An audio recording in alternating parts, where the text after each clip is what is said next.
Eleanor whispered the words that made Samuel freeze mid-motion. "It hurts. This is my first time." It was their wedding night, summer of 1868, inside the small cabin near Abilene, Kansas. The oil lamp flickered. The wooden bed creaked under their weight.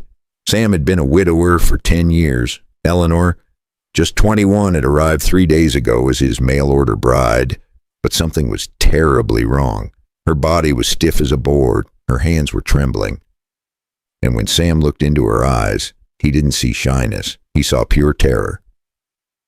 "It'll be over quick," Sam said gently, but then he stopped completely, because that's when he saw them. The bruises, old ones, faded yellow and green, running up her arms like a twisted map of pain. Some were months old. Some were older. His rough rancher's hands, the same hands that could break a wild stallion, suddenly became soft as feathers. "Who did this to you?" Sam asked, his voice barely a whisper. Eleanor started crying. Not the gentle tears of a nervous bride. These were the kind of sobs that come from years of buried hell. She pulled away, wrapped herself in the bedsheet, and sat on the edge of the bed. "My stepfather," she finally said. "Cyrus Bennett. After Mama died 5 years ago, he... She couldn't finish. She didn't have to. Sam felt his blood turn to ice and then to fire. He'd seen war, death, and rustlers, but this was different. "How long?" Sam asked. 5 years. Every time I fought back, it got worse. So I stopped fighting. I just survived. When I saw your advertisement for a wife in the Kansas newspaper, I knew it was my only way out. I had to escape, even if it meant marrying a stranger." Sam stood up, walked to the wash basin, and came back with a damp cloth. He sat beside Eleanor, not touching her, just near her. "Listen to me real careful," Sam said, his voice steady and calm. "You're safe now. I didn't bring you here to hurt you. I brought you here because I needed a partner, not a servant. And partners don't hurt each other. You understand me?" Eleanor looked at him through wet eyes. She nodded slowly. "We're going to take this real slow." Sam continued. "There's no rush. We got all the time in the world. Tonight, you sleep on the bed. I'll take the floor. And tomorrow, we'll start over, as friends first. Then we'll see where it goes. Deal?" For the first time since arriving in Kansas, Eleanor smiled. It was small, broken, but it was real. "Deal," she whispered. Sam grabbed a blanket and made himself a spot on the wooden floor. As he lay there staring at the ceiling, one question burned in his mind. What kind of monster puts his hands on a defenseless girl for 5 whole years? And more importantly, what would Sam do if that monster ever showed up at his ranch? The next morning, Eleanor woke up to the smell of coffee and bacon. Back in Ohio, she'd always been the one cooking. Cyrus would yell if breakfast wasn't ready by sunrise. But here, Sam was already at the stove, flipping bacon in a cast iron skillet like it was the most natural thing in the world. "Morning," Sam said without turning around. "Hope you like your eggs scrambled. I ain't fancy, but I can feed us." Eleanor wrapped the blanket around herself and walked to the small table. In the daylight, the cabin looked simple and honest, nothing like the dark, suffocating house she'd escaped from. "You didn't have to do this," Eleanor said quietly. "Neither did you when you agreed to marry a stubborn old rancher sight unseen." Sam replied with half a smile. "Now eat up. We got work to do." Over the next few weeks, Sam taught Eleanor everything. How to milk the cow named Bessie, who had an attitude problem. How to ride his gentlest horse, a mare called Daisy. He never rushed her, never raised his voice, never lifted a hand. On cool evenings, he'd line up empty bottles on the fence and put his spare revolver in her hands. The first few shots rattled her so bad she could barely breathe, but after a couple of weeks she could knock a bottle clean off a post at 20 feet. At first, Eleanor flinched every time Sam moved too quickly. But slowly, day by day, the flinching stopped. One afternoon, while they were mending a fence together under the brutal Kansas sun, Eleanor actually laughed. It was the first real laugh Sam had heard from her. "What's so funny?" Sam asked, wiping sweat from his forehead. You, Eleanor said, grinning. You just cussed at that fence post for 5 straight minutes like it personally insulted your mother. Sam chuckled. Well, it's a stubborn post. Runs in the family. They worked side by side until sunset. And that night, for the first time, Eleanor didn't ask Sam to sleep on the floor. You can sleep on the bed, she said nervously. I trust you. Sam nodded slowly.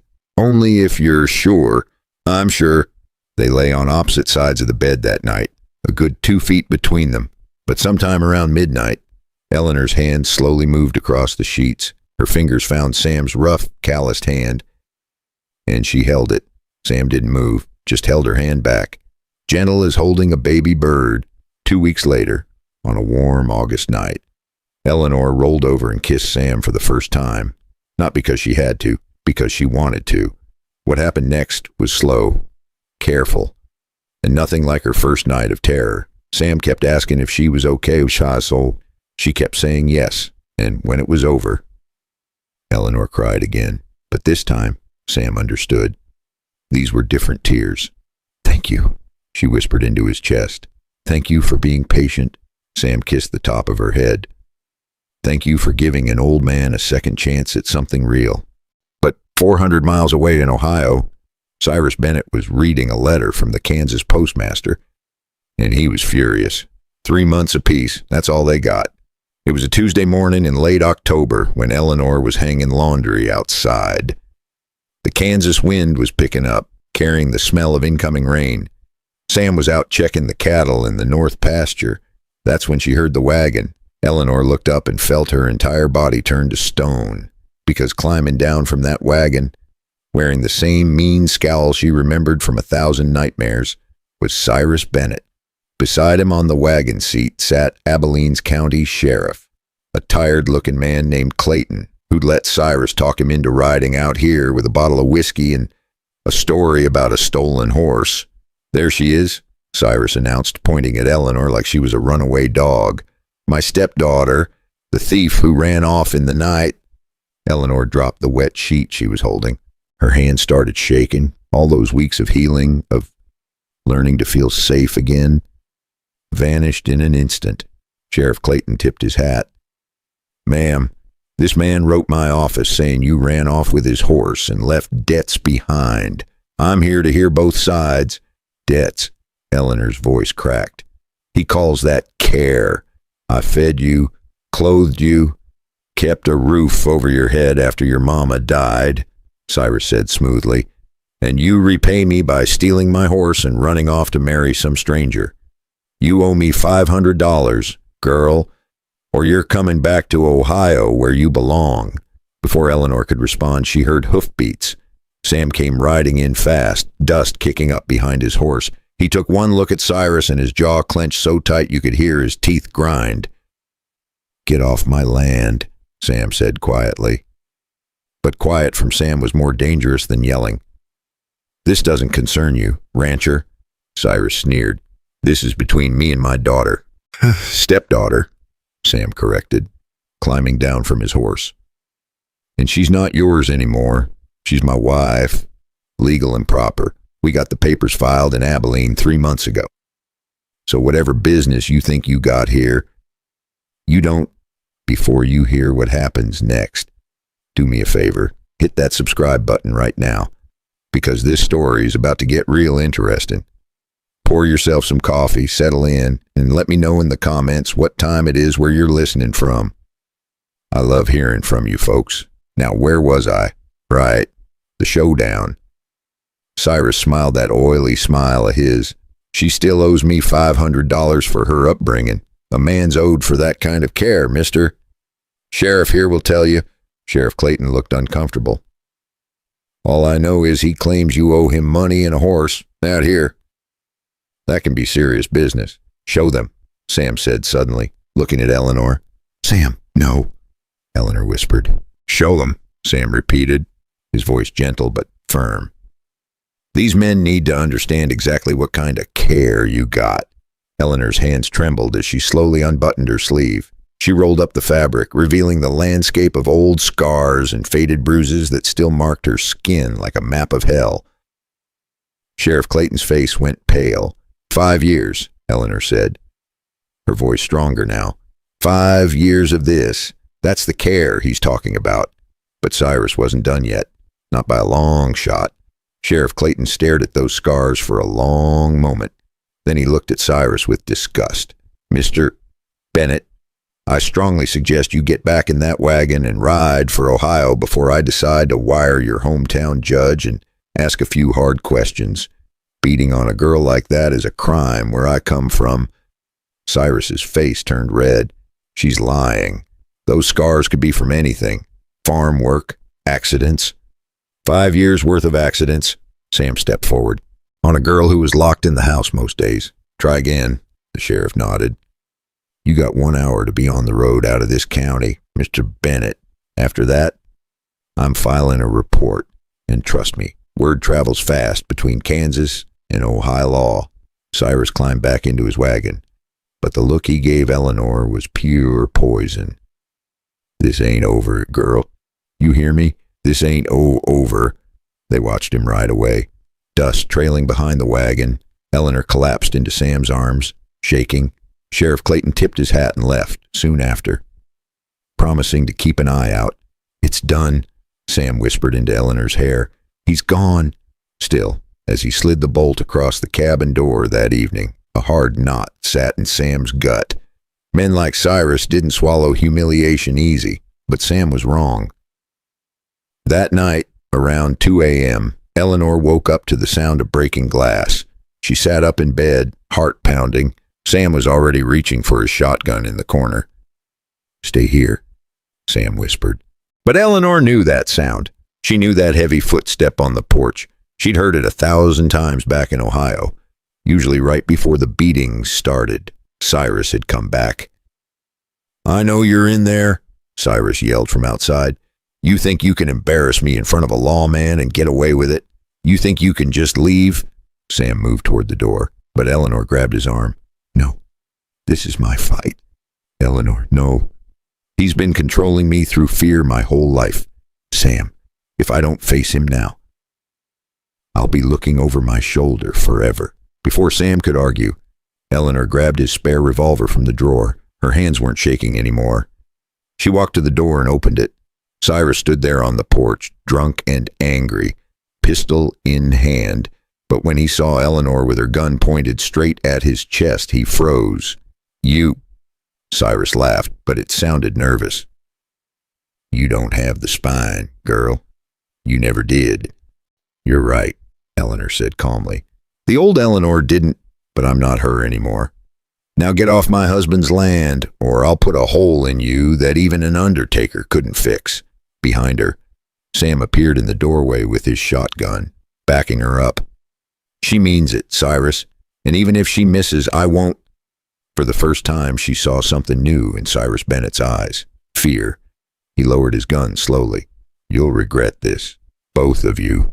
The only regret I got, Eleanor said, is not standing up to you sooner. Now get out. And if you ever come back to Kansas, they'll be measuring you for a pine box. Cyrus stumbled backward, got on his horse, and rode off into the darkness. Eleanor stood there on that porch after he was gone, still holding the gun. Then her knees buckled. Sam caught her before she fell. It's over, Sam said. This time, it's really over. But was it? 1 year later, summer of 1869. The Kansas sun was blazing hot again, but this time everything felt different. The ranch had grown, and the garden Eleanor planted was bursting with life. And Eleanor? She was sitting on that same wooden bench outside the cabin, no longer the terrified girl who arrived a year ago. Her belly was round with their first child, and when she smiled, it reached all the way to her eyes, one blistering afternoon. Sam came in from the fields and let himself drop onto the cabin steps. Eleanor, 7 months along, sat one step above him in her thin white dress. The heat made them both bold. She leaned down, kissed him slow, and just then their old gelding wandered up and stood watching them, ears flicking, like he couldn't believe what he was seeing. What happened next under that Kansas sun was sweeter than their wedding night ever was. Sam felt that warm, full feeling he thought he'd never have again after his first wife died. "How you feeling?" Sam asked, kneeling down beside her. "Like I'm about to explode." Eleanor laughed, rubbing her belly. "This baby's got your stubbornness, I can tell already." They hadn't planned the timing, but out here life didn't ask permission before it grew. Sam pressed his ear gently against her stomach, listening. "That's my boy in there, or girl. Don't matter which, long as they got your courage." Eleanor ran her fingers through Sam's graying hair. "I never thanked you properly, you know, for saving me." Sam looked up at her, shaking his head. "You got it backwards, Ellie. You saved me. I was just a lonely old man going through the motions before you showed up. You brought life back to this place, back to me." She leaned down and kissed him softly. "We saved each other. Then, how about that? Sounds about right." As the sun climbed higher, painting the Kansas sky in shades of gold and blue, Sam thought about everything they'd been through, the pain, the fear. Months later, a short note from Sheriff Clayton had mentioned a rumor that Cyrus Bennett got himself knifed in some bar back in Ohio. Maybe it was true, maybe it wasn't. As far as Eleanor was concerned, he died the night she faced him on that porch with a gun in her hand. But mostly, Sam thought about second chances. Here's what I learned from Sam and Eleanor's story, and maybe you need to hear this today too. It's never too late to start over, and sometimes the bravest thing you can do is let someone love you after the world has tried to break you. Eleanor could have let those 5 years of hell define her. She didn't. She chose to heal. She chose to trust again. That choice, that changed everything. If this story touched your heart, do me a favor. Hit that like button, subscribe to the channel, and share this with someone who needs to hear that healing is possible. And I want to hear from you. Have you ever had to start over from nothing, or find the courage to trust again after someone broke you? Drop a comment below. We're all a little bit like Eleanor and Sam. We've all got scars, but those scars don't define us. What defines us is what we do next, who we choose to become. Sam and Eleanor built something beautiful out of broken pieces, and you can too. Thanks for listening, folks. Until next time, keep your heart open and your courage strong.